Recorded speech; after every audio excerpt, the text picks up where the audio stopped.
नमस्कार। आज संत रामपाल जी महाराज जी के आश्रम में जो बड़ा प्रोग्राम हुआ है, इसके दौरान जो यहाँ पे दहेज मुक्त विवाह हुआ है, रक्तदान शिविर का आयोजन किया जा रहा है। हम जानने की कोशिश करेंगे कि इतने बड़े प्रोग्राम को कैसे मैनेज किया जा रहा है और इन लोगों की क्या सेवाएं हैं।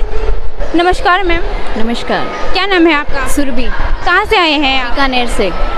आज संत रामपाल जी महाराज जी के आश्रम में बहुत बड़ा प्रोग्राम हो रहा है। ये किस चीज़ को लेके प्रोग्राम है? आज संत रामपाल जी महाराज जी के 72वें अवतरण दिवस के उपलक्ष्य में गरीबदास जी की अखंड वाणी का पाठ होता है। 3 दिवसीय प्रोग्राम होता है यहाँ पे। इसमें एक तो विशाल भंडारे का आयोजन किया जाता है और एक रक्तदान शिविर के बारे में का आयोजन किया गया है।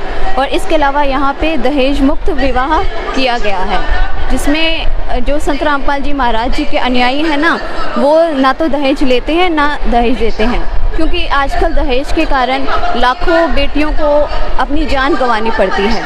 और संत रामपाल जी महाराज जी के अनुयायी उनकी शिक्षा ग्रहण करके आज दहेज मुक्त विवाह कर रहे हैं, ऐसी कुरीति से छुटकारा दिलवा रहे हैं। आपने कहा कि संत रामपाल जी महाराज जी के सानिध्य में दहेज मुक्त विवाह का आयोजन किया जाता है और दहेज विवाह व्यक्त होते हैं।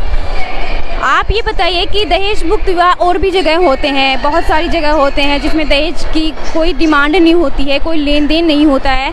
तो संत रामपाल जी महाराज जी के सानिध्य में जो दहेज मुक्त विवाह होते हैं उनमें और जो दहेज मुक्त विवाह होते हैं नॉर्मली अपन देखते हैं, उनमें क्या डिफरेंस है? डिफरेंस ये है कि इसमें तो एक तो संत रामपाल जी महाराज जी के अनुयायी के पास परमात्मा का सच्चा नाम होता है, जिससे उनको परमात्मा से डर लगता है किसी भी बेटी को परेशान करने से। और दूसरे जो अनुयायी हैं, जगत के अनुयायी हैं, कई तो होते हैं अच्छे होते हैं, पर कई ऐसे होते हैं कि वो शादी से पहले तो कहते हैं ना तो दहेज लेना है ना दहेज देना है, पर शादी होने के बाद फिर उनकी बेटियों को परेशान किया जाता है। पर संत रामपाल जी महाराज जी के अनुयायी हैं ऐसा बिल्कुल नहीं करते हैं, क्योंकि उनके सिर पर परमात्मा का हाथ होता है, उनको ज्ञान होता है, क्योंकि ये सच्चा मार्ग है परमात्मा का।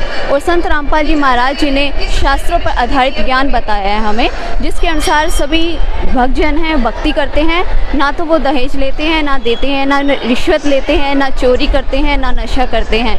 तो उन्होंने जो एक स्वच्छ समाज का वे एक स्वच्छ समाज को तैयार कर रहे हैं।